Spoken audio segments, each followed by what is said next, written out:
فأنزل الله سكينته عليه وأيده بجنود لم تروها وجعل كلمة الذين كفروا السفلى وكلمة الله هي العليا والله عزيز حكيم صدق اللہ العظیم۔ سبحان اللہ۔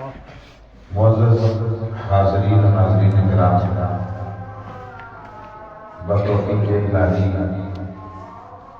آج ہم منہاج القرآن اسلامک سینٹر 120 جنوبی ضلع سرگودا میں اس مبارک اور پاکیزہ نشست میں حاضر اور جمع ہیں، اور آج کی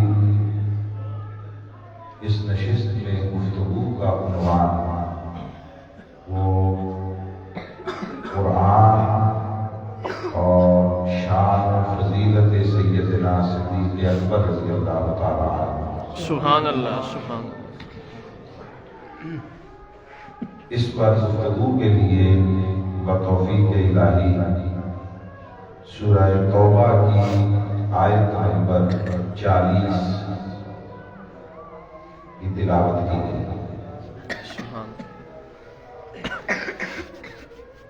ایک بات بڑی اہمیت کی حامل ہے، اور میں یہ ابتداءً گوشگزار کرنا چاہتا ہوں کہ اللہ رب العزت نے حضرت سیدنا صدیق اکبر رضی اللہ تعالیٰ عنہ کو کئی امور میں بے شک تمام جماعت صحابہ میں سے فضیلت اور انفرادیت عطا کی۔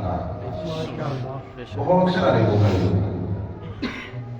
ان میں سے پھر جو سب سے بلند اور ممتاز فضیلت ہے اور انفرادیت ہے، اور جو 1,00,000 سے زائد یا 1,25,000 کے قریب صحابہ میں سے کسی اور کو میسر نہیں ہے، جو صرف حضرت سیدنا صدیق اکبر رضی اللہ تعالی عنہ کی تخصیص ہے، ان کا امتیاز ہے، ان کی انفرادیت ہے، وہ یہ کہ باقی تمام صحابہ کرام کی صحابیت وہ یا تو روایات سے معلوم ہوئی اور ان سے ثابت ہے، یا تاریخ کے حوالوں سے ہم تک پہنچی اور اس ذریعے سے ثابت ہے،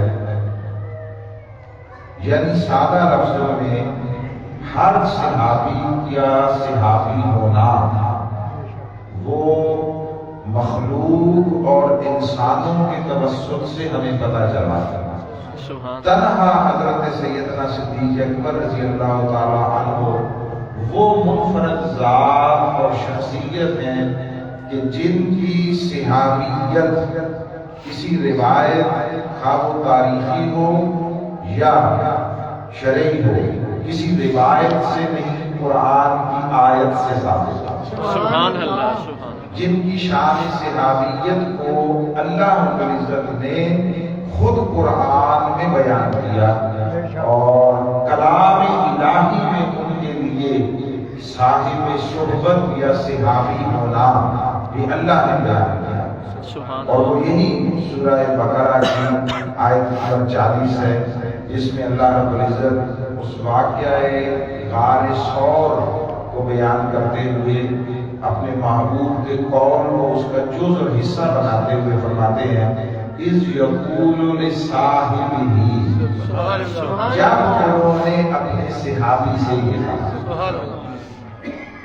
اس انفرادیت میں کوئی شریک و شامل نہیں۔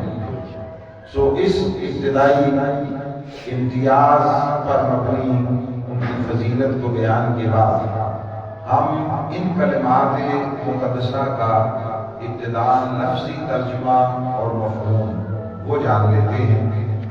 اللہ رب العزت نے ارشاد فرمایا، بسم اللہ الرحمن الرحیم، اِلَّا تَنْصُرُوهُ، اوپر خطاب اہل ایمان سے ہے. 2 آیتیں پہلے شروع ہوا یا ایھا الذین آمنوا ما لکم اذا قیل لکم انفروا فی سبیل اللہ اثاقلتم الی الارض.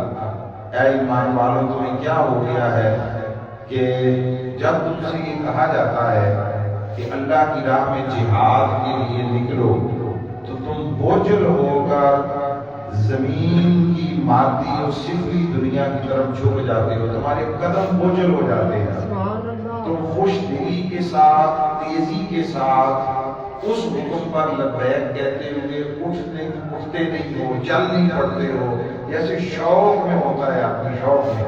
ایسا کیوں نہیں ہے؟ اردیتم بالحیات الدنیا من الآخرہ, کیا تم آخرت کے بدلے دنیا کی زندگی سے راضی ہو گئے ہو؟ یہ ان لوگوں کے لیے ہے جو جہاد کی طرف شوق اور رغبت سے نہیں نکلتے تھے. اب چونکہ کلمہ پڑا ہوا تھا اس لیے اللہ رب العزت نے ٹائٹل اہل ایمان ہی کا دیا. اللہ اور رسول کا دستور اور سنت اور عادت مبارکہ یہ ہے کہ وہ ہمیشہ عیبوں پر پردہ ڈالتے ہیں اور چھپائے رکھتے ہیں. اللہ بھی ستار ہے اور پھر اس کے بعد اس کی مخلوق میں سب سے بڑھ کر لوگوں کے عیبوں سے پردہ پوشی کرنے والا اس کا رسول ہے. اور یہ بات عمومی زندگی میں پیش نظر رکھنی چاہیے کہ جو چاہے کہ وہ اللہ کی بارگاہ میں اس کے عیب چھپ جائے دنیا میں بھی قیامت کے دن. جو اپنے عیبوں کو مخلوق پر ظاہر ہونے سے بچانا چاہتا ہے اس کا ایک ہی طریقہ ہے, جو چاہتا ہے اس کے عیب ظاہر نہ ہو وہ لوگوں کے عیب چھپایا کرے. لوگوں کے عیب چھپایا. ہمارے ہاں پرابلم یہ بھی ہے کہ ہم کسی بھی خیال کے پیش نظر جب بیٹھتے ہیں دوستوں کے ساتھ تو لوگوں کے عیب اچھالتے رہتے ہیں, لوگوں کی کمی, لوگوں کی کمزوری, لوگوں کے نقص, لوگوں کے عیب. اور اگر کوئی کہے کہ یہ آپ کیا کر رہے ہیں تو آپ کہتے ہیں میں اس کے بھلے کے لیے کر رہا ہوں, میں اس کو ٹھیک کرنا چاہتا ہوں, نصیحت کرنا چاہتا ہوں. نصیحت اس پر ہمیں استاذی مکرم شیخ الاسلام ڈاکٹر محمد طاہر القادری مدرس اللہ علی آپ نے ایک بڑا نفیس اور اعلیٰ جملہ کہا, بڑا نفیس. وہ یہ ہے کہ جو چاہے کہ ناصح بن جائے, نصیحت کرنے والا, اس کے لیے لازم ہے کہ پہلے ساتر بنے, عیب چھپانے والا. لوگوں کے عیب چھپائے بغیر کبھی آپ کی نصیحت وہ دلوں تک نہیں پہنچتی, اثر انداز نہیں ہوتی. تو اللہ رسول کا طریقہ یہ ہے کہ وہ عیبوں کو چھپاتے ہیں. آپ تصور کیجئے کہ ہم جو کچھ شب و روز میں کرتے ہیں اگر وہ روز کا روز لوگوں پر ظاہر ہو جائے اور اللہ سے ہمارے خیالات بھی چھپے ہوئے نہیں ہیں, نیتیں چھپی ہوئی نہیں ہیں, ارادے چھپے ہوئے نہیں ہیں, وہ دلوں میں پیدا ہونے والے گمان اور تخیلات سے بھی واقف ہے, تو اگر وہ سب کچھ لوگوں پر ظاہر ہو جائے تو دیگر افراد معاشرہ یا لوگ ان کو تو چھوڑ دیں, گھر والے کسی کو منہ نہ لگائیں اگر عیب ظاہر ہو جائے. تو اللہ رب العزت نے ان لوگوں کو بھی جنہوں نے ظاہراً کلمہ پڑھا تھا اور دین کے لیے اس طرح ولنگ نہیں تھے اور انہوں نے اس کو صرف وقتی ضرورت و مصلحت کے تحت اپنایا, ٹائٹل ان کو بھی ایمان والوں کا دیا. سبحان اللہ. اللہ بھی لجپال ہے, اس کے رسول اور اولیاء اور ہر وہ بندہ جس کا اللہ کے ساتھ جتنا تعلق ہوگا وہ اتنا لجپال ہوگا. سبحان اللہ. تو اللہ فرماتا ہے کہ اردیتم بالحیات الدنیا من الآخرہ, کیا تم آخرت کے بدلے دنیا کی زندگی سے راضی ہو گئے ہو؟ فما متاع الحیات الدنیا فی الآخرہ الا قلیل, سو آخرت کے مقابلے میں دنیاوی زندگی کا ساز و سامان کچھ بھی نہیں ہے مگر بہت کم ہے, بہت کم, بے حیثیت ہے. الا تنفروا يعذبكم عذابا علیما، اگر تم جہاد کے لیے نہ نکلو گے تو وہ تمہیں دردناک عذاب میں مبتلا کر دے گا۔ تو یہ بات بھی ذہن میں رہے کہ جہاد اور قتال میں فرق ہے۔ جہاد کا تصور بہت وسیع ہے۔ جہاد ہر صاحب ایمان کی زندگی کے ہر لمحہ کو محیط ہے، کوئی لمحہ اس سے خارج نہیں ہے۔ جہاد اسلام کی طرح 24 گھنٹے کا کیا جانے والا حسب حال لازم و واجب کام ہے۔ جہاد ہے جوہد سے جد و جہد کرنا ہے، حق کی بالادستی کے لیے، اقامت دین کے لیے، اعلاء کلمت اللہ کے لیے، معاشرے میں دین کو بطور نظام زندگی نافذ کرنے کے لیے، لوگوں کے لیے آسانیاں پیدا کرنے کے لیے، لوگوں کے بنیادی انسانی حقوق کی بحالی کے لیے، معاشرے میں اخلاق اور حیا کے فروغ کے لیے، لوگوں کی جان مال عزت و آبرو کے تحفظ و حفاظت کے لیے، معاشرے میں امن اور سلامتی کے قیام و بقا کے لیے، یہ جتنی چیزیں ہیں ان کے لیے جد و جہد کرنا یہ جہاد ہے۔ سبحان اللہ۔ اور پھر یہ سارا کچھ کر کے اور کرتے ہوئے مبتلا تکبر نہ ہونا، گھمنڈ میں غرور میں مبتلا نہ ہونا کہ میں اتنا کچھ کر رہا ہوں، اس کے لیے اللہ کی بارگاہ میں سجدہ ریز ہونا۔ یہ جو 5 وقت کی نماز ہے یہ بنیادی طور پر اللہ کے ساتھ کیے گئے عہد بندگی کی تجدید ہے۔ یہ اس کے ساتھ اپنے عہد کو، اپنے وعدے کو اور اپنی حیثیت کو اس کے سامنے دن میں 5 مرتبہ ریوائز کرنا ہے، تاکہ اندر انسان کے نفس وہ سرکش و باغی نہ ہو جائے اور مبتلا ذہن نہ کر دے۔ تو یہ سارا کچھ کرنا یہ جہاد ہے۔ آقا اسلام ایک جنگ سے غزوہ سے واپس آ رہے تھے، دوران سفر نماز کا وقت ہوا، جب اٹھ کر نماز کے لیے چلے تو حضور علیہ السلام نے فرمایا نحن نرجع من الجہاد الاصغر الى الجہاد الاکبر، ہم جہاد اصغر سے جہاد اکبر کی طرف جا رہے ہیں۔ سبحان اللہ۔ وہ جو میدان جنگ میں دشمنوں کے ساتھ تلوار، تیر، نیزہ اس دور میں اور آج کے دور میں بندوق، گولہ، گولی، جو بھی ذرائع ہو جنگ کے، ان کو استعمال کرنا، اس کو آقا علیہ السلام نے جہاد اصغر کہا، اس لیے کہ یہ کبھی کبھی ہوتا ہے، کسی کی زندگی میں ہوتا ہے، کسی۔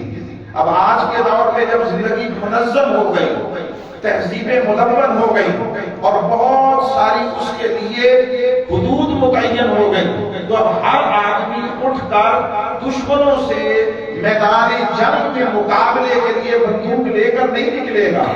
قتال کا موقع ممکن ہے نسلیں گزر جائیں، کبھی ایک مرتبہ نہ ملے، مگر قتال اس کی زندگی میں آئے یا نہ آئے، اس کے لیے ویل ڈسپلن، تربیت یافتہ منظم آرمیز ہیں، انہوں نے کام کرنا ہے۔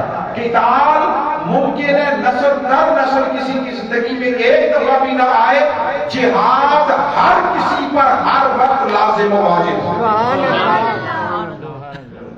اس لیے ہر قتال جہاد ہے، ہر قتال جہاد ہے، قتال جہاد میں شامل ہے، مگر ہر جہاد قتال نہیں ہے۔ ہمارے معاشرے میں یہ بھی ایک مسکنسیپشن ہے نا، جہاد کا ایک ہی مطلب لیا جاتا ہے بندوق اٹھاؤ چل پڑو اور لڑو مرو اور مار دو، اس کا نام جہاد نہیں، یہ قتال ہے۔ قتال جہاد وہ جد و جہد ہے جو نیکی، بھلائی اور معاشرے میں لوگوں کی خدمت، فلاح و بہبود اور معاشرے میں قیام امن کے لیے 24 گھنٹے زندگی بھر جاری رہتی ہے، اس کو جہاد کہتے ہیں۔ سبحان اللہ۔ تو اللہ رب العزت نے ارشاد فرمایا کہ الا تنفروا يعذبكم عذابا علیما، اگر تم جہاد کے لیے نہ نکلو گے تو وہ تمہیں دردناک عذاب میں مبتلا کرے گا۔ اس کا معنی یہ ہے کہ اگر تم معاشرے میں پھیلنے والی بد امنی اور بے حیائی، دین سے دوری، انحراف، دینی اقدار کی پامالی اور اخلاقی اقدار کا برباد ہونا، ان ساری چیزوں سے لوگوں کے لٹتے ہوئے جان مال عزت و آبرو، اس سے اگر لا تعلق رہتے ہو تو گویا تم جہاد کا انکار کر۔ سبحان اللہ۔ اب وہ جہاد کرنا ہر کسی نے اپنی سطح، اپنی صلاحیت کے مطابق ہے۔ کوئی زبان سے کرے گا، کوئی قلم سے کرے گا، کوئی انتظامی اقدامات سے کرے گا، کسی کو اس کے لیے ذمہ داریاں دی جائیں گی۔ وہ معاشرے میں جو بدگماش عناصر ہیں ان کا کلا کما کرے گا، اس کے لیے ادارے ہیں، مگر اپنی اپنی سطح پر لوگوں کو تربیت کرنا، لوگوں کو دین کی بات پہنچانا، پیغام پہنچانا، شعور بیدار کرنا، یہ ساری کی ساری سرگرمیاں جہاد کے تصور میں ہیں۔ سبحان اللہ۔ تو فرمایا اگر نہیں نکلو گے تو وہ تمہیں دردناک عذاب دے گا۔ وَيَسْتَبْدِلْ قَوْمًا غَيْرَكُمْ وَلَا تَضُرُّوهُ شَيْئًا، اور تمہاری جگہ کسی اور قوم کو لے آئے گا اور تم اسے کچھ بھی نقصان نہیں پہنچا سکو۔ اب یہ ساری چیزیں سنتے جائیں اور موجودہ جو حالات ہیں پوری دنیا کے، اور اس میں بطور خاص مسلمانوں کے، امت مسلمہ کے، ان کا ذرا آپ تقابل کرتے جائیں۔ کہ میں اس طرف جاؤں گا تو سارا وقت اسی پہ لگ جائے گا۔ اس وقت ہم اس کیفیت میں ہیں جو اللہ نے فرمایا وَيَسْتَبْدِلْ قَوْمًا غَيْرَكُمْ، وہ ایسی قوموں کو یا اقوام قوم کو لے آئے گا، وَلَا تَضُرُّوهُ شَيْئًا، تم ان کا کچھ نہیں بگاڑ سکو گے، ان کو کوئی نقصان نہ پہنچا سکو گے۔ وَاللَّهُ عَلَىٰ كُلِّ شَيْءٍ قَدِيرٌ، اللہ ہر شے پر قادر ہے۔ یہ فرما کر اب آگے فرمایا اسی تسلسل میں إِلَّا تَنْصُرُوهُ، اگر تم میرے مصطفیٰ کی مدد نہیں کرو گے، نصرت نہیں کرو گے، اور حضور کی مدد اور نصرت کا معنی یہ ہے آقا کے دین، حضور کے لائے ہوئے پیغام، حضور کے مشن اور آقا کے مقصد بعثت کے فروغ کے لیے معاشرے میں حسب حال اپنی جد و جہد کرنا۔ اگر تم اس کی مدد نہیں کرو گے فقط نصر اللہ، تو اللہ نے تو پہلے بھی ان کی مدد کی ہے، اللہ ہمیشہ سے ان کا مددگار ہے۔ اور فرمایا اس کا مدد کی اذ اخرجہ الذین کفروا، جب کافروں نے حالات ایسے بنا دیے کہ وہ مکہ سے ہجرت پر آمادہ ہو گئے، ہجرت کی راہ پر چل پڑے، کافروں نے ظلم کی انتہا کر دی، وحشت و بربریت کی انتہا کر دی، ان پر، ان کے ساتھیوں پر مکہ کے ماحول اور معاشرے میں جینا کو بند کر دیا، ان کے لیے اسباب زندگی منقطع کیے گئے، معاشرے میں ان کو باعزت اور باوقار طریقے سے زندہ رہنے کا حق چھین لیا گیا۔ تو جب اس بنا پر پھر وہ ہجرت کے لیے نکلے اور وہ ثانیہ نئی، وہ پھر دو میں سے دوسرا تھا، دو میں سے دوسرا، اس پر تھوڑی سی گفتگو انشاءاللہ کریں گے۔ اذ ہما فی الغار، جب وہ دونوں غار میں تھے، سبحان اللہ، جب وہ دونوں غار میں تھے تو دو میں سے دوسرا تھا۔ اذ یقول لصاحبہ، جب اس سے کہا، اذ یقول، جب اس نے کہا لصاحبہ، اپنے صحابی سے، جب اس نے اپنے صحابی سے کہا لا تحزن، غم نہ کر، فکر مند نہ ہو، پریشان نہ ہو، ان اللہ معنا، اللہ ہمارے ساتھ ہے، سبحان اللہ، فانزل اللہ سکینتہ علیہ، تو اللہ نے اپنی بارگاہ، اپنی طرف سے سکینت، سکون، تسکین، اطمینان، قرار ان پر اتار دیا، سبحان اللہ، وَأَيَّدَهُ، اور ان کی تائید، ان کی مدد کی، بے جنود، ایسے لشکروں کے ساتھ، لم تروہا، جس کو تم دیکھ نہیں سکتے، دکھائی نہ دینے والی فوجوں کے ساتھ ان کی مدد کی۔ وَجَعَلَ كَلِمَةَ الذین کفروا السفلی، اور جو کافروں کی بات تھی اللہ نے اس کو پست کر دیا، اس کو اسفل کر دیا، اللہ نے اس کو گھٹیا بنا دیا، ان کی بات کو اللہ رب العزت نے رائگاں کر دیا۔ وَكَلِمَةُ اللَّهِ هِيَ الْعُلْيَا، اور اللہ کا فرمان، اللہ کی بات ہمیشہ بلند و بالا اور افضل و اعلیٰ ہے۔ اور واللہ عزیز الحکیم، اور اللہ غالب ہے اور حکمت والا ہے۔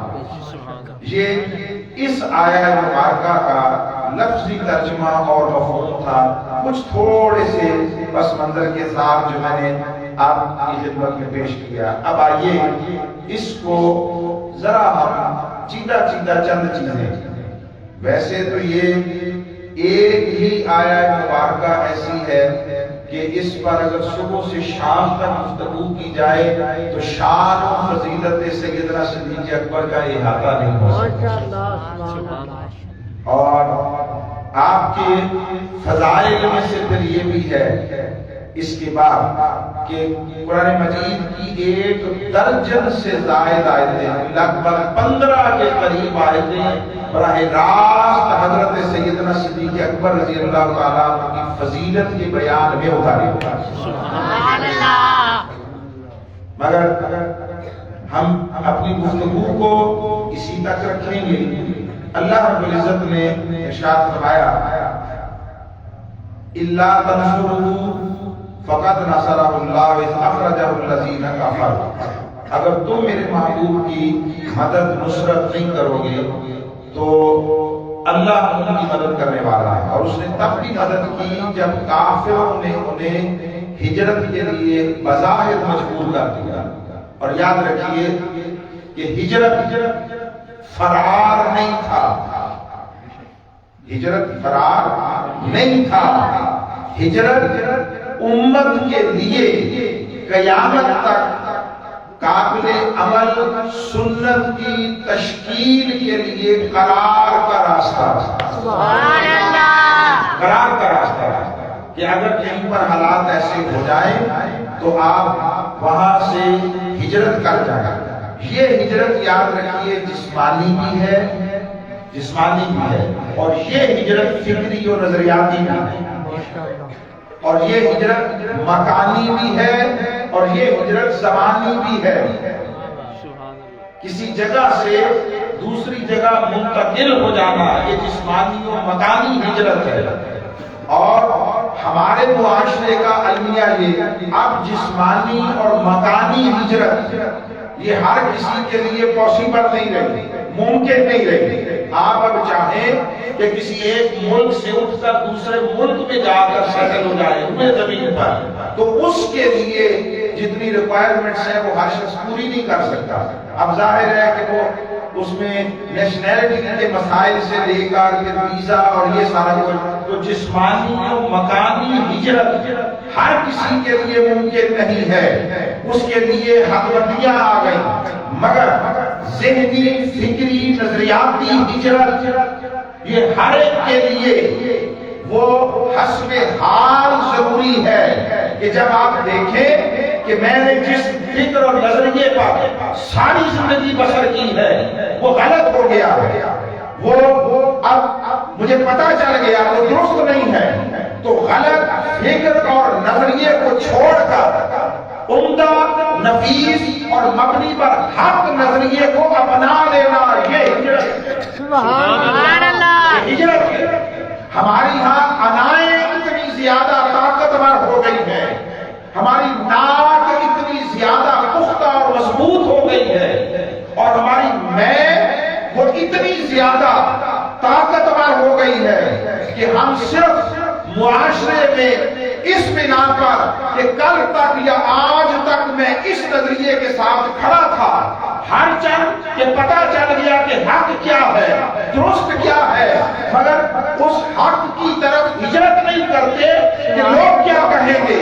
یہی ہے سب سے بڑا رول، کیا کہیں گے لوگ۔ آپ اگر اپنی نجی ذاتی محفلوں میں اپنے دوستوں کو، ارد گرد کے لوگوں کو ٹٹولیں تو آپ کو معاشرے کی ایک بڑی اکثریت ملے گی جو ذاتی طور پر، فکری اور نظریاتی طور پر کسی حق کو پہچانتے ہیں، اس کے ساتھ کھڑے نہیں ہوتے، اس کی طرف موو نہیں کرتے، اس کے ساتھ جڑتے نہیں ہیں، اور کھڑے وہیں رہتے ہیں جہاں کئی سالوں سے یا بعض اوقات نسلوں سے کھڑے تھے۔ ہم اسی راستے پر رہیں گے جس راستے پر ہم نے بڑوں کو پایا یا جس پر ہم سالوں سے چلتے رہے۔ یہ سوچ بنیادی طور پر کافرانہ سوچ۔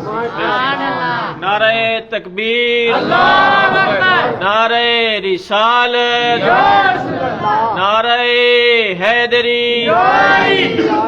اہل ایمان کی سوچ یہ ہوتی ہے کہ انہیں جب جہاں حق کی معرفت ہو جائے وہ اسے قبول کرتے ہیں، اس کے ساتھ جڑ جاتے ہیں۔ سبحان اللہ، سبحان اللہ۔ تو ہجرت ذہنی، فکری، نظریاتی، قلبی طور پر ہوتی ہے، اور وہی اصل میں اعلیٰ ہجرت ہے۔ بے شک، اعلیٰ سبحان اللہ۔ ہر صحابی، میں ایک جملہ کہنے لگا، ہر صحابی فکری، نظریاتی ہجرت کر کے اسلام میں داخل ہوا۔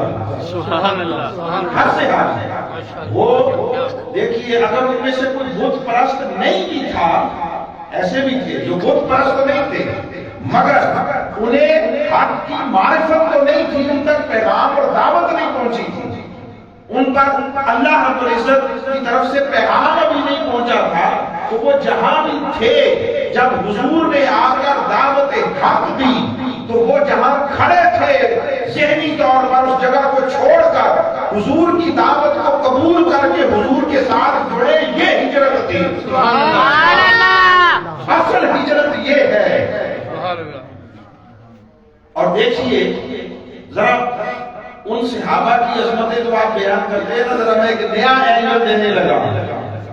یہ سارے وہ لوگ تھے، سارے سے مراد اکثریت، یہ وہ لوگ تھے جو نسل در نسل جن کی پوجا کرتے تھے، ان خود ساختہ، خود بنائے گئے خداؤں کو چھوڑ کر، جو باہر تو سامنے دکھائی دیتے تھے، نظر آتے تھے، وہ نظر آنے والے، دکھائی دینے والے خداؤں کو چھوڑ کر مصطفیٰ کے کہنے پر ایک ایسے خدا پر ایمان لائے جسے نہ ایمان لانے سے پہلے دیکھا تھا، نہ مرتے دم تک دیکھا تھا۔ ارے ان کا حضور پر اعتماد تو دیکھو، انہوں نے مصطفیٰ کی خاطر اپنے خدا چھوڑ دیے تھے اور اس کو خدا مان لیا تھا جسے کبھی دیکھا ہی نہیں، سبحان اللہ۔ جس کی کبھی آواز نہیں سنی ہے، جس کے ساتھ کبھی بات نہیں ہوئی ہے۔ کسی کے لیے اپنے خدا کو چھوڑنا کوئی آسان ہے؟ صحابہ ایسے نہیں، اللہ رب العزت نے ان کو اتنا بلند مرتبہ دے دیا، وہ حضور کی خاطر اپنے خدا چھوڑ کر آ گئے، اپنے خدا چھوڑ کر۔ تو اللہ رب العزت فرماتا ہے کہ جب وہ کافروں نے ماحول ایسا بنا دیا کہ ہجرت پر آقا علیہ السلام آمادہ ہو گئے اور راہ ہجرت پر چل پڑے، تو اس میں راستے میں ایک مقام آیا، اس کا اللہ رب العزت بطور خاص تذکرہ فرما رہے ہیں۔ ثانی اثنین، وہ دو میں سے دوسرا تھا۔ اثنین تو ہو گئے دو، سبحان اللہ۔ ثانی دوسرا۔ اب دوسرے سے مراد کون ہے؟ دو ہی مکان ہے، یا حضرت سیدنا صدیق اکبر رضی اللہ تعالیٰ عنہ یا تاجدار کائنات صلی اللہ علیہ وسلم، دو ہی امکان ہیں۔ دو تھے تو دو میں سے دوسرا کہا، تیسرا تو تھا ہی کوئی نہیں، تو جب دو میں سے دوسرا کہا تو وہ دوسرا کون ہے؟ دوسرا کون ہے؟ اس پر دونوں قول ہے کہ دوسرے سے مراد حضرت صدیق اکبر بھی ہیں اور خود آقا علیہ السلام بھی ہیں۔ آقا علیہ السلام بھی دوسرے، اگر وہ سیدنا صدیق اکبر رضی اللہ تعالیٰ عنہ تو پھر اس کا معنی یہ ہوگا کہ مقام و مرتبہ کے اعتبار سے، رب کی بارگاہ نشان محبوبیت کے اعتبار سے آقائے کو جہاں وہ تو درجہ اول پر تھے، وہ بلند پر تھے، وہ پہلے تھے، مگر خدا کی بارگاہ میں، وفا میں، اللہ کی اطاعت و فرما برداری میں، اللہ کے احکام کی تعمیل میں، اس کی دی گئی تعلیمات کو اپنانے میں، اللہ کے حکم کی تعمیل میں مصطفیٰ وہ تو نبی و رسول اور محبوب خدا تھے، وہ تو تھے ہی پہلے۔ ارے محبوب خدا کے بعد اس پوری کائنات میں خدا کی اطاعت و بندگی میں جو دوسرا ہے وہ صدیق ہے۔ اللہ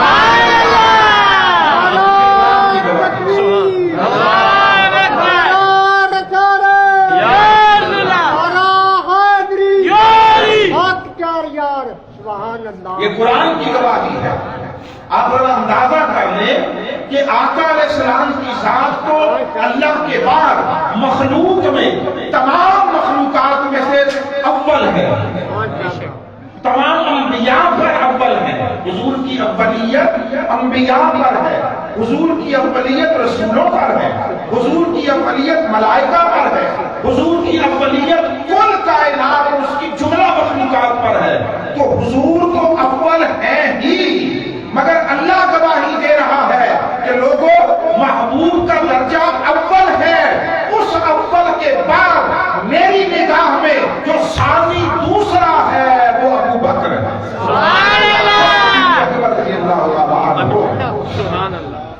اور اگر ثانی سے مراد حضور کو لیا جائے، حضور کو، تو اب ذرا مفہوم کیا بن جائے؟ یہ ساری چیزیں مفسرین نے، علماء نے، محققین نے، اکابر ائمہ نے بیان کی ہیں، میں کوئی نئی چیز نہیں دے رہا، وہاں سے لے کر سودا آپ تک پہنچا رہا ہوں۔ اب اگر ثانی حضور ہو تو آپ اندازہ کر لیں کہ اللہ جب ثانی حضور کو کہہ رہا ہے تو ابو بکر کی عظمت کیا ہو جائے؟ ابو بکر کا اول ہونا کس سینس میں ہے؟ اگر ثانی ابو بکر ہو تو حضور اول ہوئے، وہ میں نے بیان کر دیا۔ اب اگر ثانی حضور ہو تو ابو بکر کی شان اولیت ہوئی۔ وہ اولیت کیا ہے؟ جب راستے میں جا رہے تھے اور غار ثور تک جا پہنچے، غار ثور تک، تو سیدنا صدیق اکبر رضی اللہ تعالیٰ عنہ نے حضور کی بارگاہ میں عرض کیا، حضور کی بارگاہ میں کہ یا رسول اللہ آپ ذرا ٹھہرے ہیں۔ واقعہ آپ نے ساری زندگی سنا ہے، میں اندر جا کر ذرا غار کا جائزہ لے لوں، غار کا ماحول دیکھوں، وہ آپ کے حسب حال اس صورتحال میں ہے بھی یا نہیں ہے؟ بات سمجھیں؟ آپ کے لیے مناسب ہے اس میں جانا یا نہیں جانا؟ میں غار کا جائزہ لے لوں، کوئی وہاں پر آپ کی طبیعت کے خلاف کوئی بات ہو میں اس کو دور کر دوں گا، ماحول کو جتنا ہو سکے میں اچھا بنا دوں، پاکیزہ بنا دوں، صاف ستھرا کر دوں، جھاڑ پوچھ کر دوں گا۔ پھر پہاڑ کے اوپر غار ہے، دشوار ہے وہاں تک جانا، معلوم نہیں اندر کیا صورتحال ہو، کوئی چیز ہو، میں ذرا سارے کو دیکھ کر آپ کے لیے تیار کر لوں۔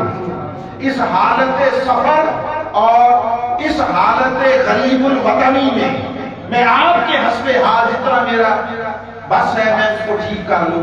تو وہ جو حضرت صدیق اکبر رضی اللہ تعالی عنہ حضور کو کھڑا کر کے حضور سے پہلے غار میں داخل ہوئے، مصطفیٰ کی جانثاری میں، مصطفیٰ کی وفاداری میں، مصطفیٰ کے آرام کی خاطر، اپنے محبوب کے ہر طرح سے عمدہ نفیس ماحول بنانے کی خاطر، تو وہ جو انہوں نے اظہار وفاداری کیا، اور اندر کوئی خطرناک شے بھی ہو سکتی ہے، کوئی خطرناک مہلک چیز بھی ہو سکتی ہے، تو اپنی جان کو ہتھیلی پہ رکھ کر وہ جو حضور سے پہلے غار میں داخل ہوئے، رب ذوالجلال کو ابو بکر کی اپنے مصطفیٰ کے لیے جانثاری اور وفاداری اتنی پسند آئی کہ فرمایا میرے حبیب تو تو درجے اور مقام و مرتبے میں اول ہے ہی، مگر غار میں تجھ پر اپنی جان نثار کرنے کے ارادے سے جو ابو بکر پہلے داخل ہوا،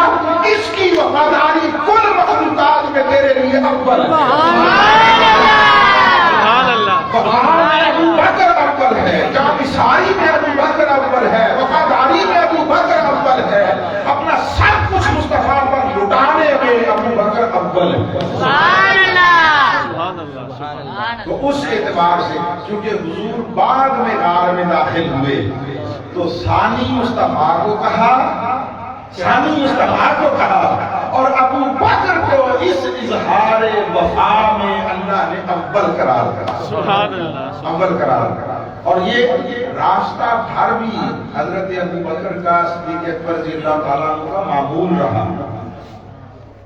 وہ جب سفر جاری تھا تو حضرت صدیق اکبر رضی اللہ تعالیٰ عنہ کبھی آقا علیہ السلام کے دائیں چلتے، کبھی بائیں چلتے، چند قدم ادھر چلتے پھر ادھر آ جاتے دوڑ جاتے، پھر اچانک حضور کے آگے چلنے لگتے، پھر بھاگ کر پیچھے آتے، پیچھے سے ہو جاتے، چلنے لگتے۔ تو آقا علیہ السلام نے یہ دیکھا اور ہماری اطلاع و تعلیم کے لیے مصطفیٰ نے حضرت صدیق اکبر سے پوچھا، ابو بکر یہ کیا معاملہ ہے، کبھی دائیں کبھی بائیں، کبھی آگے کبھی پیچھے؟ تو عرض کرتے ہیں کہ یا رسول اللہ اب میں اکیلا ہوں نا آپ کے سامنے، میں اکیلا ہوں، تو جب دائیں چل رہا ہوتا ہوں تو سوچتا ہوں کہ دشمنوں کو ایک شدید ذہنی دھچکا لگا ہے اور ان کی عداوت پر مبنی جو جذبات ہیں انہیں چوٹ پہنچی ہے، وہ نقصان پہنچانے تو آئیں گے۔ جب میں دائیں چل رہا ہوتا ہوں تو سوچتا ہوں کہیں بائیں طرف سے کوئی نہ آ جائے اور آپ پر حملہ نہ کر دے، کوئی تیر نہ چلا دے، کوئی پتھر نہ مار دے، تو میں اس خیال کے پیش نظر بھاگ کر بائیں آ جاتا ہوں۔ پھر سوچتا ہوں پیچھے سے حملہ نہ کرے تو میں پیچھے ہو جاتا ہوں، 4 قدم ادھر چلتا ہوں، سوچتا ہوں کہ سامنے سے نہ آئے، آگے ہو جاتا ہوں۔ گویا حضرت صدیق اکبر رضی اللہ تعالیٰ عنہ کو قرار نہیں آ رہا تھا کہ کسی طرح مصطفیٰ کو چاروں طرف سے ڈھانپ لے اور اپنی ذات کو دیوار بنا کر مصطفیٰ کا حصار بن جائے اور حضور کی حفاظت کے لیے آنے والا ہر حملہ دشمنوں کی طرف سے اپنی جان پر چھین لے۔ یہ جو حضور کے گرد دیوانہ وار عاشقوں کی طرح گھومنا حضور کی وفاداری میں اور آقا علیہ السلام کی جان کی حفاظت میں، یہ ادا اللہ کو اتنی پسند آئی، فرمایا حبیب ہیں سارے تیرے عاشق، ہیں سارے تیرے نام پر جان فدا کرنے والے، مگر ان سب میں ابو بکر سب سے اول ہے۔ سبحان اللہ۔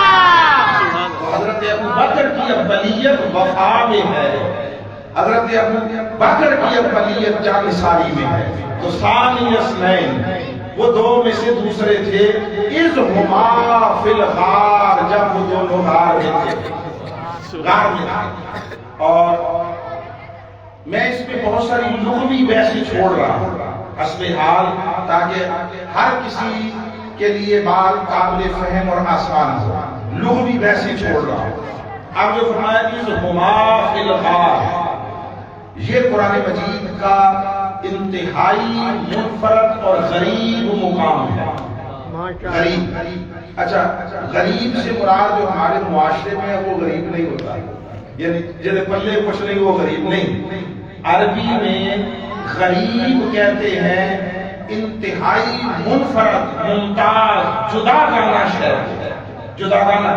آپ کو کتابیں ملیں گی، یہ سبجیکٹ ہوتا ہے غرائب القرآن، غرائب غریب کی جمع ہے، غرائب القرآن، یعنی قرآن مجید کی انفرادیتیں، قرآن مجید کے امتیازات، یہ بھی ایک منفرد، غریب اور جدا گانا اور چھوٹا اسلوب بیان کا مقام ہے، جہاں اللہ نے اپنے محبوب کو اور حضرت ابو بکر کو ایک صیغہ تسنیہ میں جمع فرما دیا۔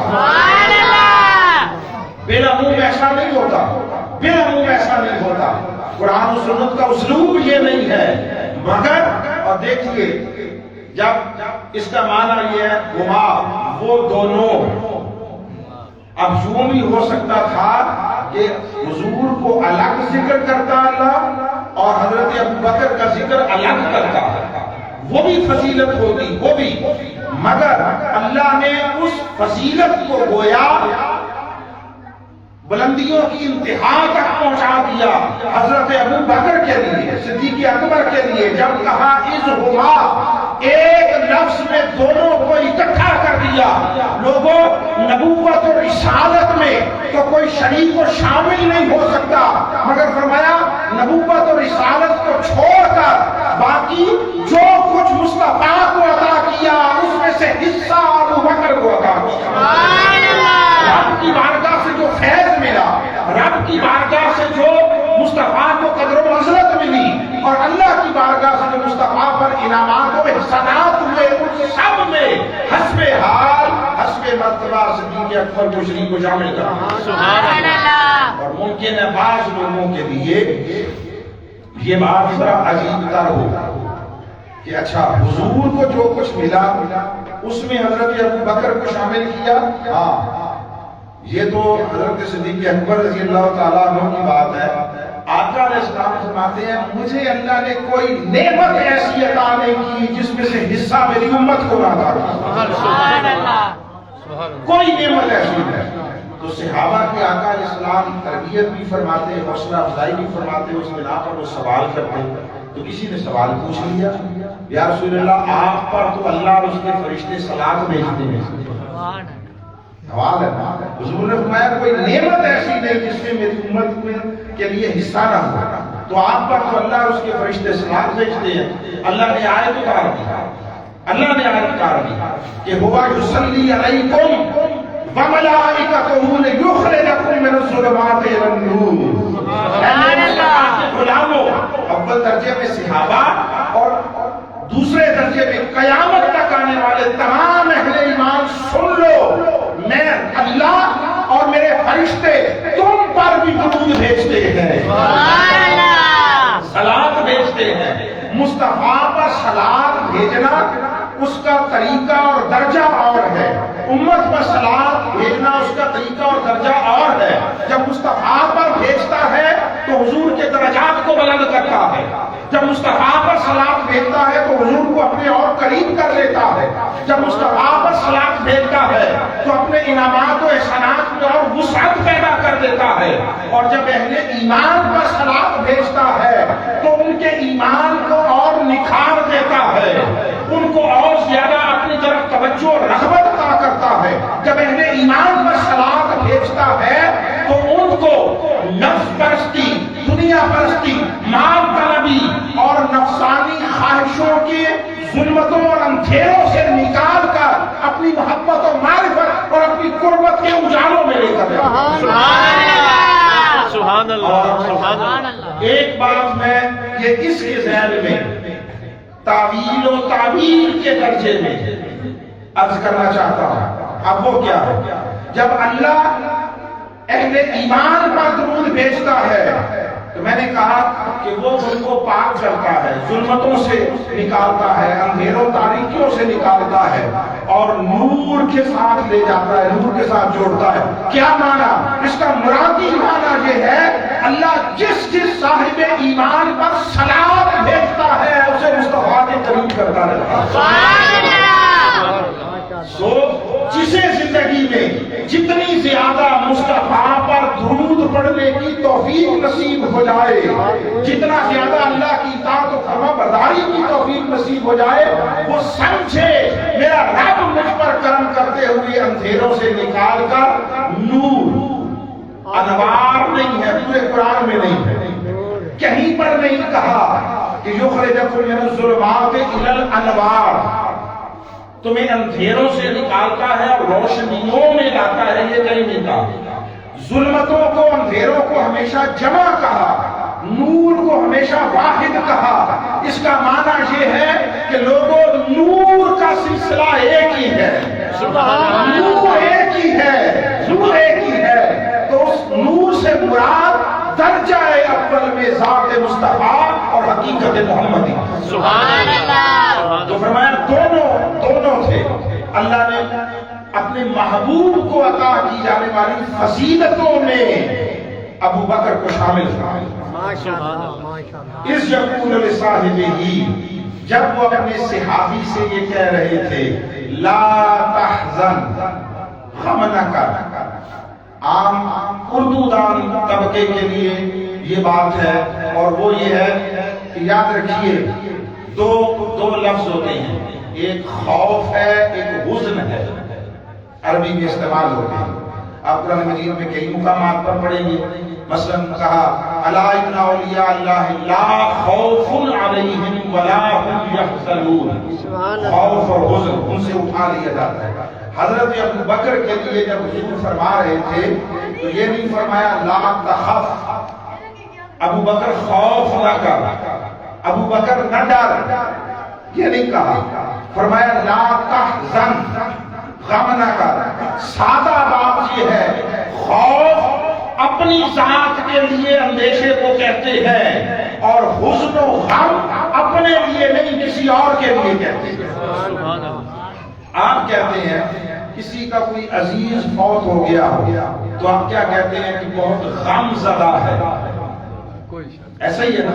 کبھی کسی نے کسی کے مرنے پر کہا یہ بڑا خوف زدہ ہے؟ نہیں کہتے نا۔ نہیں کرتے۔ جس کو دکھ رنج صدمہ پہنچا ہے اس کے لیے غم زدہ کا لفظ ہوتا ہے، خوف زدہ کا نہیں ہوتا۔ اور اگر کوئی آدمی جا رہا ہے اور اس کے لیے کوئی ماحول میں انتہائی مہلک شے آ گئی، سانپ آ گیا، شیر آ گیا، اس سے خود پوچھیں تو وہ کہتا ہے میں بہت خوف زدہ ہو گیا تھا، اس وقت کوئی نہیں کہتا میں غم زدہ ہو گیا۔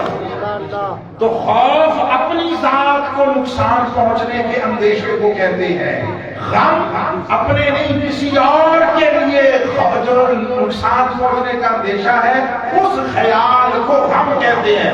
فرمایا لا تحزن، یہ لا تحزن بتا رہا ہے ارے ابو بکر کو اندیشہ، کوئی ڈر اپنی جان کا تو تھا ہی نہیں، یہ سارا غم مصطفیٰ کا تھا۔ سبحان اللہ۔ یہ بھی حضرت ابو بکر کی فضیلتوں میں سے ایک ہے کہ رب جلال نے بتا دیا ابو بکر خوف زدہ نہیں تھا، مصطفیٰ کے لیے غمگین تھا، یار کو کچھ نہ ہو جائے، محبوب کو کچھ نہ ہو جائے۔ اور پھر فرمایا ان اللہ معنا،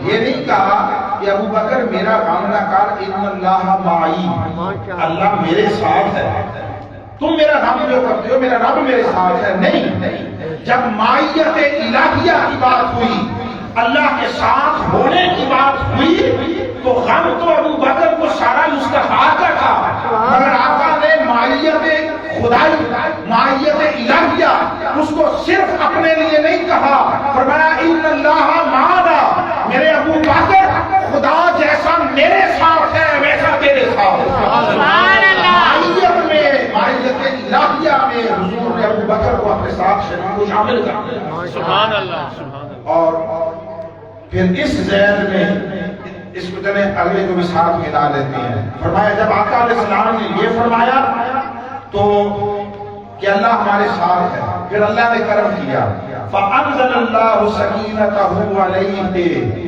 اللہ نے اس پر سکینت اتار دی، سکون، تسکین، قرار، اور وہ جو دل میں غم تھا اللہ نے اس کو دور کر دیا۔ اس میں علماء دونوں طرف ہیں، دونوں طرف۔ فَأَنزَلَ اللَّهُ سَكِينَتَهُ عَلَيْهِ، یہ جو علیہ ہے اس پر، تو اس سے مراد بعض نے حضور کو لیا، بعض نے ابو بکر کو لیا، مگر استاذی المکرم حضور شیخ الاسلام فرماتے ہیں کہ میرا رجحان طبع اور رجحان تحقیق وہ اس طرف ہے کہ فَأَنزَلَ اللَّهُ سَكِينَتَهُ عَلَيْهِ، اللہ نے اس پر سکینت، سکون نازل کر دیا۔ کس پر؟ وہ کہتے ہیں میری ترجیح یہ ہے کہ اس سے مراد ابو بکر ہے۔ سبحان اللہ۔ ابو بکر اس لیے کہ غم زدہ ابو بکر تھے، مصطفیٰ نہ خوف زدہ تھے نہ غم زدہ تھے، حضور کو اللہ کی حفاظت کے حساب میں تھے۔ اللہ نے فرمایا تھا اللہ یعصمک من الناس، سوڑیا میں تجھے بچاؤں گا لوگوں سے۔ سبحان اللہ۔ اللہ مصطفیٰ کا محافظ بن گیا، محافظ بن گیا، اور محافظ کو حفاظت کرنے والے کو آپ انگریزی میں کیا کہتے ہیں؟ گارڈ، GAURD، گارڈ، حفاظت کرنے والا، گارڈ نہیں کہہ رہا۔ اللہ اپنے محبوب کی جان کی سلامتی کے لیے خود محافظ مصطفیٰ بنا۔ جب خدا مصطفیٰ کا محافظ ہے اور اس نے کہا کہ ان اللہ معنا، اللہ ہمارے ساتھ ہے، تو ابو بکر بھی اس معیت کی شکل میں حفاظت خدا کے دائرے میں آ گئے۔ تو مصطفیٰ کو تو نہ خوف تھا نہ غم تھا، غم سارا ابو بکر کو تھا، تو سکینت اسی پر اتاری جائے گی جس سے غم تھا، سبحان اللہ۔ قرار اسی پر اتارا جائے گا جو بے قرار ہوا تھا۔ تو اللہ نے اپنی سکینت ابو بکر پر اتاری، اور سکینت خدا ابو بکر پر اتار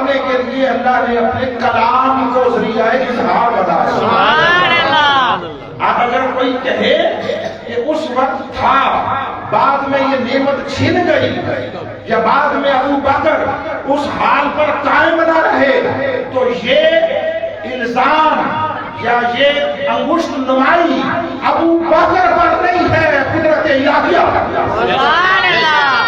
اللہ کی قدرت پر ہے۔ تو اس نے جو سکینت اتاری وہ کچھ عرصے کے بعد ظاہر ہو گئی، ختم ہو گئی اور اس حال پر قائم نہ رہے۔ ارے جہاں قرار اتارا جاتا ہے پھر وہاں استقرار آ جاتا ہے، سبحان اللہ، بے شک استقرار آ جاتا ہے۔ فانزل اللہ سکینتہ علیہ، اللہ نے تنہا سکینتہ اس ایک کی بات ہے، ایک کی بات ہے۔ فانزل اللہ سکینتہ علیہ، اجتماعی طور پر ایمان والوں کے لیے نعمت سکون و تسکین ہوتی ہے، اللہ پر اعتماد قائم ہو جاتا ہے، مگر تنہا اکیلے جس کے دل پر اللہ نے نعمت سکون اور نعمت سکینہ اتاری وہ کل صحابہ میں منفرد شان کے حامل حضرت ابو بکر وَأَيَّدَهُ بِجُنُودٍ لَمْ تَرَوْهَا، اور ایسے لشکروں سے اس کی تائید اور مدد کی جن کو تم نہیں دیکھ سکتے۔ وہ لشکر خارج میں بھی تھے، وہ لشکر باطن میں بھی تھے، باطن میں بھی۔ کہ وقت کم ہے، میں اختتام کی طرف جانا چاہتا ہوں۔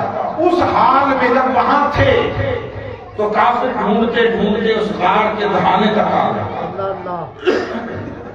اب اس پر مکڑی نے جالے باندھے ہوئے ہیں، کبوتری نے انڈے دیے ہوئے ہیں، تو انسانی عقل اس بات کو تسلیم۔ اور ایک بات آپ کو بتاؤں، اللہ کی عجیب قدرتیں ہیں، عجیب قدرتیں ہیں۔ جب کوئی اس کے مقابلے میں بڑائی کا اظہار کرے، بڑائی کا، تو اس کو انتہائی حقیر ذریعے سے انجام تک پہنچاتا ہے۔ یہ بڑی خاص بات ہے، ہر کسی کو سمجھ آ جائے گا۔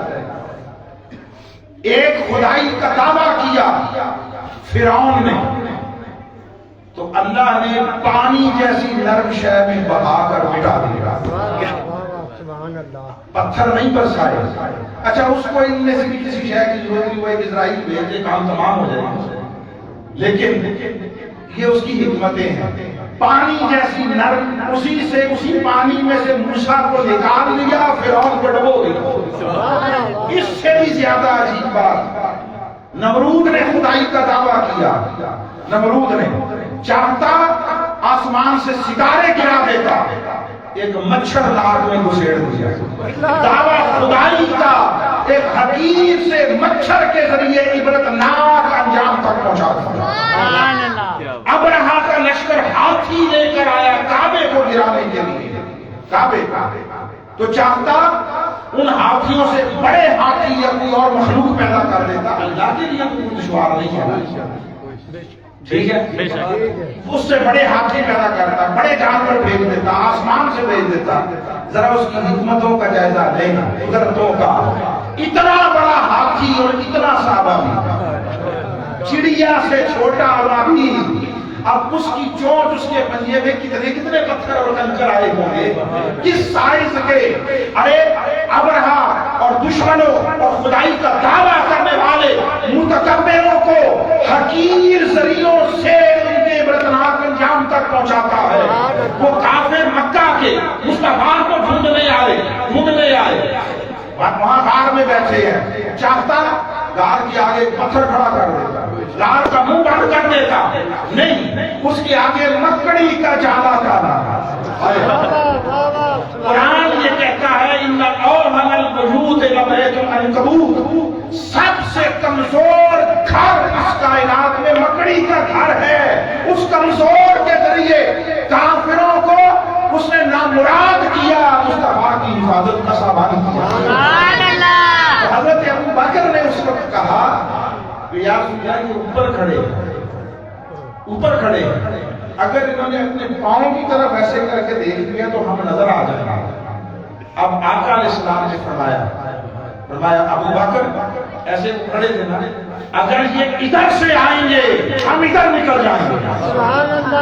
ادھر تو غار کا کوئی منہ ہی نہیں ہے، آج بھی چلے گئے، ادھر سے تو بند ہے، پہاڑ ہے، مگر حضور نے فرمایا ادھر سے آئیں گے ہم ادھر نہ چلے جائیں گے۔ حضرت صدیق اکبر نے جو نگاہ اٹھا کر دیکھا سارے راستے کھل گئے، پردے ہٹ گئے اور انہوں نے سمندر میں موجود کشتیوں کو اور ان پر موجود لوگوں کو اپنی آنکھوں سے دیکھا۔ سبحان اللہ۔ یہ اس عمل کا اظہار تھا۔ ابو بکر یہاں جو بیٹھے ہیں تو کسی سے ڈر کر نہیں بیٹھے، خوف زدہ ہو کر نہیں بیٹھے۔ جو رب ننگی تلواریں لے کر 50 جوانوں کے حصار سے نکال لایا وہ یہاں سے نہیں نکال سکتا۔ سبحان اللہ۔ لوگ سمجھے کہ وہ 3 دن وہاں چھپ کر بیٹھے رہے ڈر کر، نہیں، راستے میں سراقہ آیا، پیچھے پیچھے قریب آ پہنچا۔ یا رسول اللہ یہ آگے آئے، اے سراقہ کیسے آئے ہو؟ اس نے کہا کہ غریب آدمی ہوں، بہت بڑا لالچ ہے 100 اونٹوں کا، تو میں کہتا ہوں میرا مقدر بدل جائے تو میں بھی کوئی اچھے دن دیکھ لوں، اس لیے گرفتار کرنے آیا ہوں۔ آقا نے توجہ فرمائی، اس کی سواری گھٹنوں تک پتھریلی زمین میں پھنس گئی، ٹانگیں پتھر ہو گئی، وہیں پر ساکت ہو گیا، سبحان اللہ، وہیں پر منجمد ہو گیا۔ معافی مانگی، مصطفیٰ نے توجہ کی، سب کچھ واپس نارمل ہو گیا۔ فرمایا تم اپنے مقدر کی کیا بات کرتے ہو، چھوڑ اس جو تھوڑے سخت دن ہے، ارے میں تیرے ہاتھوں میں کسرا کے کنگن دیکھ رہا ہوں۔ سبحان اللہ۔ جو ڈر کر جائے، جو حالات سے مجبور ہو کر جائے، بھاگ کر جائے اور اس کو اپنے علاقے میں جینے کا ماحول نہ رہے، وہ راستے میں دنیا کی سپر پاورز کے بادشاہوں کے خزانے گرفتار کرنے کے لیے آنے والوں کو ملنے کی بشارتیں دیتا ہے۔ سبحان اللہ۔ یہ جو 3 دن بیٹھے، آخری بات کر رہا ہوں، یہ 3 دن اس لیے تھے کہ اس کامل خلوت و تنہائی میں قربت مصطفیٰ کے ذریعے رب ذوالجلال ابو بکر کو اپنی طرف سے عطا ہونے والا فیض ربوبیت بواسطہ نبوت و رسالت اس طرح ابو بکر میں ڈھیلنا چاہتا تھا، ابو بکر کے اندر اتارنا چاہتا تھا، اور ابو بکر کو قربت مصطفیٰ اور خلوت مصطفیٰ کے ذریعے اس طرح امین فیض نبوت بنانا چاہتا تھا کہ جب مصطفیٰ کا وصال ہو، ہر طرف ارتداد ہو، گمراہی ہو، جھوٹے مدعیان نبوت ہو، منکرین شریعت ہو، ہر طرف فتنے اٹھ جائے، تو اس وقت پورے یقین و اعتماد کے ساتھ وہی شخص ریاست اسلامیہ اور دین خدا کی حفاظت کر سکے گا جو حامل فیضان نبوت مصطفیٰ ہوگا۔ جب آپ نے ہر ایک کے خلاف وہاں سے جنگ چھوڑنے کا اعلان کیا، حضرت عمر آئے، ابو بکر ایسے تو مدینہ میں کوئی شخص نہیں رہے گا اور ایسا نہ ہو ریاست ختم ہو جائے، تو حضرت صدیق اکبر نے ابو بکر عمر کے سینے پر ہاتھ مارا اور کہا عمر تمہیں کیا ہو گیا، کفر میں تو تم اتنے جری تھے، اسلام لانے کے بعد بزدل ہو گئے۔ آپ نے ہمیشہ حضرت عمر کی داستانیں سنی ہیں، یہ ابو بکر بول رہے ہیں، تو انہوں نے فرمایا خدا کی قسم اگر مجھے یہ یقین بھی ہو کہ میں اکیلا مدینہ میں رہ جاؤں گا اور مجھے بھیڑیے اٹھا کر لے جائیں گے، تب بھی دین مصطفیٰ کی حفاظت میں ایک لمحے کا توقف نہیں کروں گا۔ یہ وہ فیض تھا جو بارے 100 سے 3 دن کی قربتوں میں ملا اور آقا کی توجہات سے ملا۔ حاضرین محترم، اس پیغام کو، اس دعوت کو اور اس مشن کو سمجھیے اور اپنے ساتھ لے کر جائیے۔ اللہ کا دین ہم میں سے محتاج کسی کا نہیں ہے، جو جڑ جائے گا اس کا دامن تھام لے گا اور بےہودہ اور فانی اور عارضی افکار و نظریات سے ہجرت کر کے حق کے نظریات کے ساتھ جڑ کر ادھر سے ہجرت کر آئے گا، اسے ابو بکر کے قافلے میں شمولیت و شرکت کا احساس ہوگا۔ سبحان اللہ۔ منہاج القرآن کی دعوت یہی ہے، لوگوں اٹھو، دین مسجدوں، خانقاہوں، مدرسوں کی 4 دیواریوں میں مقید رہ کر ثواب کمانے کے لیے نہیں اتارا گیا۔ دین مصطفیٰ، اللہ کا دین اس لیے اتارا گیا کہ اسے نظام زندگی بنا کر تمام معاشرتی احوال کا احاطہ کر کے اپنی پوری روح اور اسپرٹ کے ساتھ اس طرح نافذ کیا جائے، ہر کسی کو بنیادی انسانی حقوق میسر آئے، ہر کسی کی جان مال عزت و آبرو کا تحفظ ہو، اور اس دین کے ماننے والوں کو دنیا یا آخرت کسی اعتبار سے کسی اور طرف تکنے کی حاجت نہ رہے، اس دین سے مکمل دنیاوی اخروی سامان ہدایت و نجات ملے، ضمانت میسر آئے۔ تو اس کے لیے ایک کوشش ہے، ایک پیغام ہے، ایک دعوت ہے جو آپ تک پہنچائی گئی، اور اسی سلسلے میں اس مرکز کا قیام ہے۔ یہ گاؤں گوٹھوں دیہاتوں جھوپوں میں یہ بننے والے مراکز، یہ کسی کی کمائی کا دھندا نہیں ہے، یہ کسی کی وراثت نہیں بن رہی ہے، یہ جو کچھ ہے حضور کی امت کی امانت۔ آئیے اس مشن کے ساتھ جڑیں، ان مراکز کو آباد کریں، ان کی رونق بنے، ان کے ساتھ تعاون کریں، اور اس پیغام ہدایت اور دعوت انقلاب کو لے کر معاشرے میں اٹھیں اور دوسروں تک پہنچائیں، اپنی ذمہ داریاں محسوس کریں، آنکھیں بند کر کے رکھ کھڑے۔ میں 2 دن پہلے اپنے وہاں مرکز میں راولپنڈی میں یہ بات کہہ رہا تھا، نماز کی حالت میں بہت سارے لوگوں کو نہیں پتا، نماز میں آنکھیں کھول کر رکھنا آنکھیں بند کرنے سے افضل ہے۔ سبحان اللہ۔ ترجیح آنکھیں کھول کر، کیا معنی؟ بہت سارے مفہوم نکلتے ہیں، میں ایک عبادت کر رہا ہوں۔ جو رب اپنی عبادت و بندگی بصورت نماز کے دوران بھی آپ کو حالات اور احوال اور گرد و پیش سے آنکھیں بند کرنے کی اجازت نہیں دیتا، کہ اس کو ترجیح نہیں دیتا، وہ باہر معاشرے میں نکل کر آنکھیں بند کرنے کے لیے کیسے راضی ہوگا؟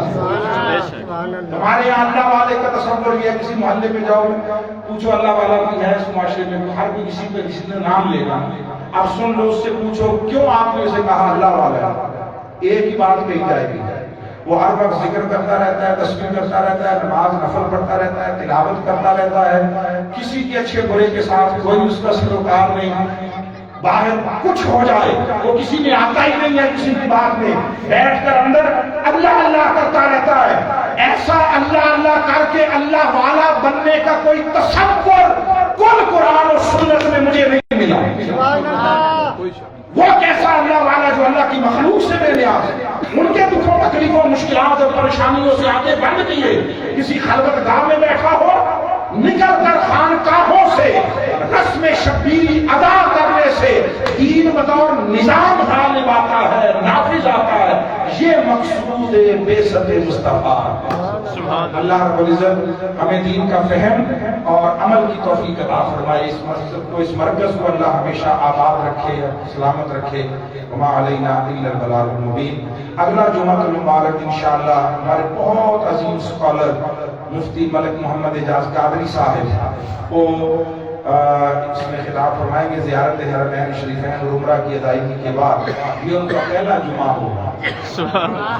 جن جگہوں کا تذکرہ ہم نے کیا مدینہ شریف اور وہاں سے فیض سمیت کرائیں گے، پہلا جمعہ آپ کے پاس، آپ سے گزارش یہ ہے بر وقت آ جایا کریں تو خطاب بھی بر وقت ختم ہو جائے۔ تو میں آپ سے گزارش کرتا ہوں، اگر اس وقت جتنے لوگ بیٹھے ہیں آدھے خطاب شروع ہونے سے پہلے آ جائیں، آدھے، تو میں انتظامیہ سے وعدہ لوں گا کہ یہ ٹھیک دیے گئے ٹائم پہ جماعت کھڑی کر رہی ہے، ٹھیک ہے؟ اگر یہ پہلی 4 صفیں موجود ہوئیں ان کا خطاب شروع ہونے سے پہلے تو پھر بڑے ٹائم پر ہو جائے گا۔ آج بھی لیٹ ہو گیا میری پوری کوشش کے باوجود، اور سچی بات یہ ہے کہ جو مضمون میں نے ذہن میں تیار کیا تھا اس میں سے 10% نہیں ہوا، 10%۔ اللہ رب العزت سب پر کرم فرمائے، سلامت رکھے۔ وما علینا الا البلاغ۔